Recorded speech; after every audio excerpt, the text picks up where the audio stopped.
जितिया व्रत कथा।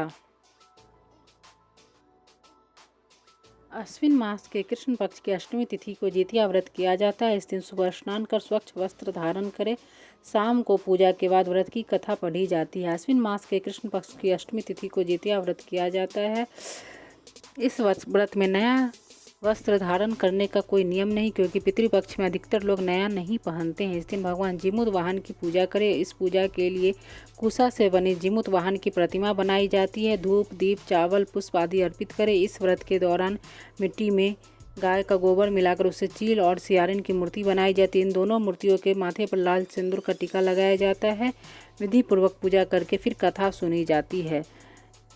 कथा इस प्रकार है। बहुत समय पहले की बात है। गंधर्वों के एक राजकुमार हुआ करते थे, जिनका नाम था जीमूत वाहन। बहुत ही पवित्र आत्मा, दयालु व हमेशा परोपकार में लगे रहने वाले जीमूत वाहन को राजपाट से बिल्कुल भी लगाव न था। लेकिन पिता कब तक संभालते।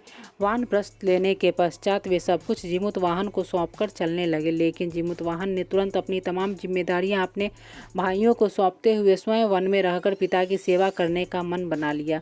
अब एक दिन वन में भ्रमण करते करते जीमूत वाहन काफ़ी दूर निकल आया। उसने देखा कि एक वृद्धा काफ़ी विलाप कर रही है। जीमूत वाहन से कहा, दूसरों का दुख देखा जाता है। उसने सारी बात पूछी तो वृद्धा ने बताया, मैं नागवंश की स्त्री हूँ। मुझे एक ही पुत्र है। पक्षीराज गरुड़ के कोप से मुक्ति दिलाने के लिए नागों ने यह व्यवस्था की है कि वे गरुड़ को प्रतिदिन भक्षण हेतु एक युवा नाग सौंपते हैं। आज मेरे पुत्र शंखचूड़ की बलि का दिन है। आज मेरे पुत्र के जीवन पर संकट है और थोड़ी देर बाद ही मैं पुत्र विहीन हो जाऊंगी। एक स्त्री के लिए इससे बड़ा दुख क्या होगा कि उसके जीते जी उसका पुत्र न रहे। जीमूत वाहन को यह सुनकर बड़ा दुख हुआ। उन्होंने उस वृद्धा को आश्वस्त करते हुए कहा कि डरो मत, मैं तुम्हारे पुत्र के प्राणों की रक्षा करूंगा। आज उसके स्थान पर स्वयं मैं अपने आप को उसके लाल कपड़े में ढककर उस शिला पर लेट जाऊंगा, जिससे गरुड़ मुझे खा जाए और तुम्हारा पुत्र बच जाए। इतना कहकर जीमूत वाहन ने शंखचूड़ के हाथ से लाल कपड़ा ले लिया और वे उसे लपेटकर गरुड़ को बलि देने के लिए चुनी गई वध शिला पर लेट गए। अपने समय पर गरुड़ बड़े वेग से आए और वे लाल कपड़े में ढके जीमूत वाहन को पंजे में दबोचकर पहाड़ के शिखर पर जाकर बैठ गए। गरुड़ ने अपनी कठोर चोंच का प्रहार किया और जीमूत वाहन के शरीर से मांस का बड़ा हिस्सा नोच लिया। जिसकी पीड़ा से जीमूत वाहन की आंखों से आंसू बह निकले और वह दर्द से कराहने लगे। अपने पंजे में जकड़े प्राणी की आंखों में से आंसू और मुंह से कराह सुनकर गरुड़ बड़े आश्चर्य में पड़ गए, क्योंकि ऐसा पहले कभी न हुआ था। उन्होंने जीमूत वाहन से उनका परिचय पूछा। जीमूत वाहन ने सारा किस्सा कह सुनाया कि कैसे एक स्त्री के पुत्र की रक्षा के लिए वो अपने प्राण देने आए हैं।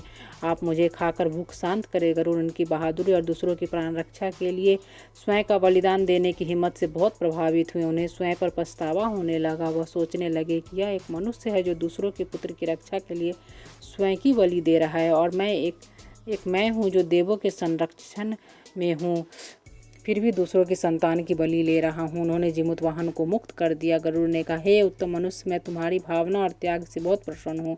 मैंने तुम्हारे शरीर पर जो घाव किए हैं उसे ठीक कर देता हूँ। तुम अपनी प्रसन्नता के लिए मुझसे कोई वरदान मांग लो। राजा जीमूत वाहन ने कहा, हे पक्षीराज, आप तो सर्वसमर्थ हैं। अगर आप प्रसन्न हैं और वरदान देना चाहते हैं तो आप सर्पों को अपना आहार बनाना छोड़ दें। आपने अब तक जितने भी प्राण लिए हैं उन्हें जीवन प्रदान करे। गरुड़ ने सबको जीवन दान दे दिया और नागों की बलि न लेने का वरदान भी लिया। इस प्रकार जीमूत वाहन के साहस से नाग जाति की रक्षा हुई। गरुड़ ने कहा, तुम्हारी जैसी इच्छा वैसा ही होगा। हे राजा, जो स्त्री तुम्हारे इस बलिदान की कथा सुनेगी और विधि पूर्वक व्रत का पालन करेगी, उसकी संतान मृत्यु के मुख से भी निकल आएगी। तब से ही पुत्र की रक्षा हेतु जीमूत वाहन की पूजा की प्रथा शुरू हो गई। ऐसा कहा जाता है कि यह कथा कैलाश पर्वत पर भगवान शंकर ने माता पार्वती को सुनाई थी। जीवित पुत्रिका के दिन भगवान श्री गणेश, माता पार्वती और शिव जी की पूजा एवं ध्यान के बाद ऊपर बताई गई व्रत कथा भी सुननी चाहिए। इस व्रत से भगवान श्री कृष्ण की कथा भी जुड़ी है, जो महाभारत काल की है। महाभारत युद्ध के बाद अपने पिता की मृत्यु के बाद अश्वत्थामा बहुत ही नाराज थे और अब उसके अंदर बदले की आग तीव्र थी, जिसके कारण उसने पांडवों के शिविर में घुसकर सोते हुए 5 लोगों को पांडव समझकर मार डाला था। लेकिन वे सभी द्रौपदी की 5 संतानें थी। उसके इस अपराध के कारण उसे अर्जुन ने बंदी बना लिया और उसकी दिव्य मणि छीन ली, जिसके फलस्वरूप अश्वत्थामा ने उत्तरा की अजन्मी संतान को गर्भ में मारने के लिए ब्रह्मास्त्र का इस्तेमाल किया, जिसे निष्फल करना नामुमकिन था। उत्तरा की संतान का जन्म लेना आवश्यक था, जिस कारण भगवान श्री कृष्ण ने अपनी सभी पुण्यों का फल उत्तरा की अजन्मी संतान को देकर उसको गर्भ में ही पुनः जीवित किया। गर्भ में मरकर जीवित होने के कारण उसका नाम जीवित पुत्रिका पड़ा और आगे जाकर यही राजा परीक्षित बना, तभी से इस व्रत को किया जाता है।